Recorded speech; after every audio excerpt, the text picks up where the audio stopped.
Código Orgánico del Ambiente contiene 6 libros. La normativa, entre otras cosas, crea una nueva institucionalidad para la regulación y control del ambiente, la responsabilidad de la ciudadanía en su protección, la gestión sostenible de los paisajes naturales, la calidad ambiental, cambio climático y manejo sostenible y sustentable de la zona marina y costera.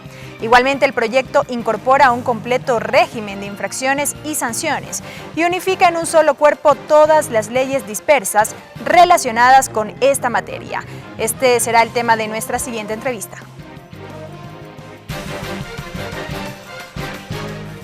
Óscar Ledesma, ex concejal de Puyo, ex consejero de Pastaza, asambleísta de Pastaza por Alianza País, vicepresidente de la Comisión de Biodiversidad. Asambleísta, bienvenido. ¿Cómo le va? ¿Cómo están? Buenas noches. Bueno, ¿cómo estuvo la sesión de este miércoles? Porque evidentemente hace poco nomás se aprobó ya este documento con 10 votos a favor. Fue polémica, hubo puntos de divergencia. ¿Cómo mismo queda el informe para primer debate? Bueno, primero agradecerles por la oportunidad.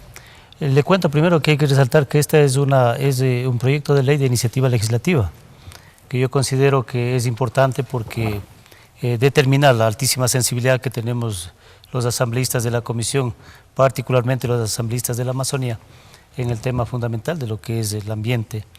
También recalcar de que si usted revisa documentos va a encontrar que Ecuador se convierte en el primer país que desde la Constitución del 2008, en su artículo 71, genera lo que son los derechos de la naturaleza.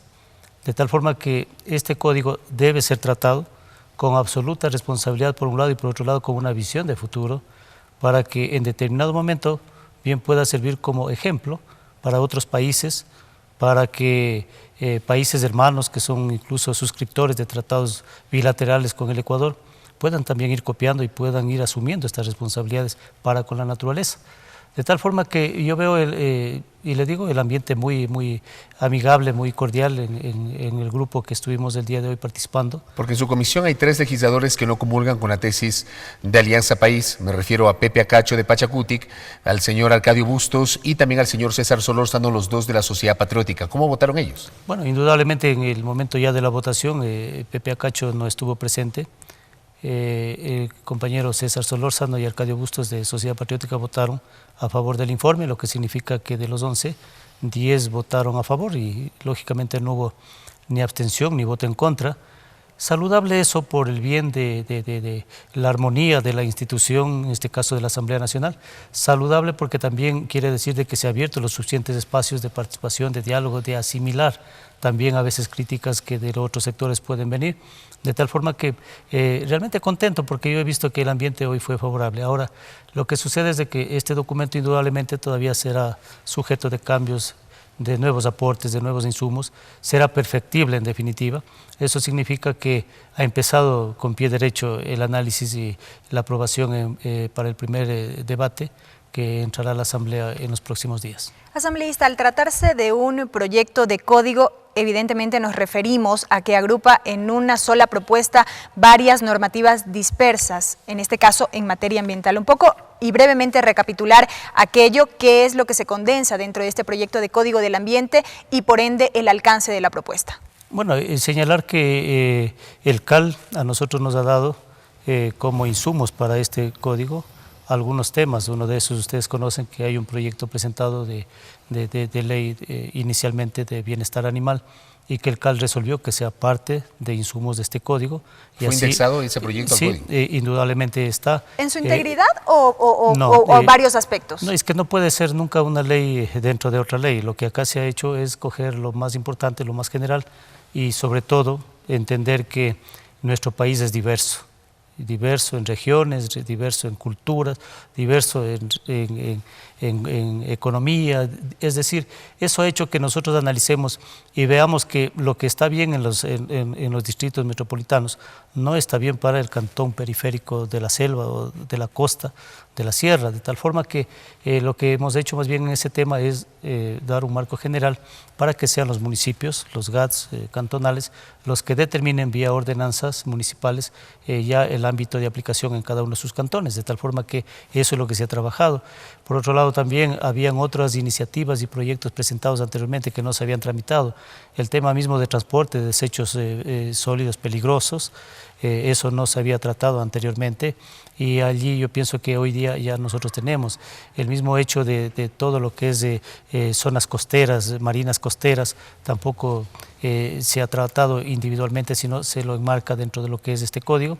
Incluso en las disposiciones generales se ha insertado, por ejemplo, un artículo en donde todo lo que es Amazonía, que está sujeta de acuerdo al 250 de la Constitución a una ley especial, y como esa ley no tenemos, lógicamente la Amazonía se acoge al código ambiental que estamos hoy proponiendo y se está discutiendo, pero que cuando la Amazonía tenga ya su propia ley especial, indudablemente se regirá por esa ley, y lo que sea necesario complementarlo lo haremos con el código, de tal forma que se ha ido marcando tanto lo que es la ley especial para Galápagos como también la ley, en este caso, la consideración de la Amazonía, y que en el tiempo indudablemente tendrá que irse de alguna manera conexando. Uno de los temas también polémicos, y digo polémicos porque ahora mismo tenemos a los médicos que están cuestionando que mediante un decreto ejecutivo, al 703, el gobierno nacional haya decidido crear una agencia de regulación de la parte económica de la salud, del sistema de salud, que estaba inicialmente pues en manos del Ministerio de Salud.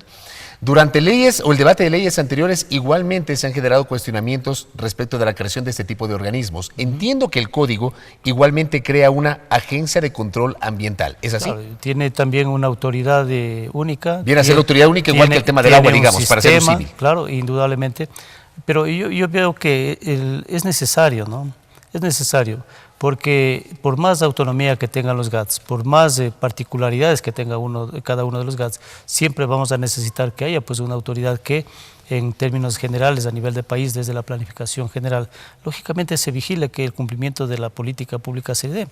Entonces, no es que sean a lo mejor controles, superintendencias excesivas, sino yo veo que es necesario, de tal forma que en el tema ambiental, en donde el Ecuador que tiene a la Amazonía en 48% del territorio nacional, en donde el fuerte son los servicios ambientales, en donde realmente nuestras particularidades propias de la Amazonía hay que cuidarlas, hay que protegerlas, hay que, lo que es más, hacer que el crecimiento y el desarrollo sostenible de la Amazonía se lo haga en función de planificación, en función de organización, en función de actitud en los mismos de la misma sociedad amazónica. Por ejemplo, implica responsabilidades. Ahora, en este caso, lógicamente, en cada una de las provincias, de las regiones, son distintas las posiciones, pero siempre vamos a necesitar de una autoridad única que, respetando estas particularidades, pero que se tenga la posibilidad realmente de regular, de controlar, de normar y de ser necesario, en casos excesivos, también de sancionar, de tal forma que eso yo pienso que al margen de alguna crítica que pueda tener, indudablemente que es necesario en el cumplimiento de la ley pública. Asambleísta, para concluir, una vez ya aprobado este documento, aprobado el informe y a las puertas ya de lo que sería el primer debate del proyecto de Código del Ambiente, ¿qué esperar precisamente de esta discusión en el Pleno? ¿Todavía se considera que hay temas que deben ser pulidos? Evidentemente para eso está luego la preparación para el informe para el segundo debate, la etapa siguiente. ¿Temas todavía que se considera deben ser pulidos o tratados? Sí, hay un tema pendiente que es el tema fundamentalmente de infracciones en el libro sancionador. Ahí, por ejemplo, nosotros, por más esfuerzos que hemos hecho, no hemos podido todavía canalizar una dosimetría técnica que responda a fundamentos, diríamos, objetivos, claros, y en esa medida el presidente de la Comisión ha conversado con la presidenta de la Asamblea y ella va a permitir la contratación de especialistas en ese tema, de tal forma que en el primer debate, más los aportes que puedan dar los asambleístas, que puedan dar, en este caso, especialistas o la misma academia, yo pienso que ese es un tema que todavía no está concluido. De tal forma que en el tema de sanciones, en el tema de infracciones, todavía tendríamos que nosotros que recoger en el camino muchos criterios y también, sobre todo, aportes de especialistas. Entonces, ese es un tema que no ha concluido. De tal forma que cuando venga acá al Pleno a primer debate, recogeremos lo más importante en función de los criterios del sector que venga. Luego habrá pues que hacer una hoja de ruta ya para trabajar en la comisión lo que sería para el segundo informe. Allí yo entiendo que también se abrirá un espacio de socialización en cada una de las provincias o en las más importantes, más sensibles en el tema ambiental, para que se pueda trabajar con actores de la sociedad ecuatoriana. Entonces, en ese sentido, yo creo que todavía podríamos decir que hemos avanzado en la mitad del camino, y en la mitad del camino todavía se puede conseguir nuevos insumos, cambios significativos, pero lo importante sí va a ser que ya por fin tenemos un documento base sobre el que discutamos. Bueno, y estaremos pendientes todavía del tratamiento de esta propuesta. Gracias, asambleísta Ledesma, por habernos acompañado. El asambleísta Óscar Ledesma, vicepresidente de la Comisión de Biodiversidad de la Asamblea Nacional, dando cuenta del alcance del informe para primer debate del proyecto de Código del Ambiente que fue aprobado hace pocos minutos por este organismo legislativo.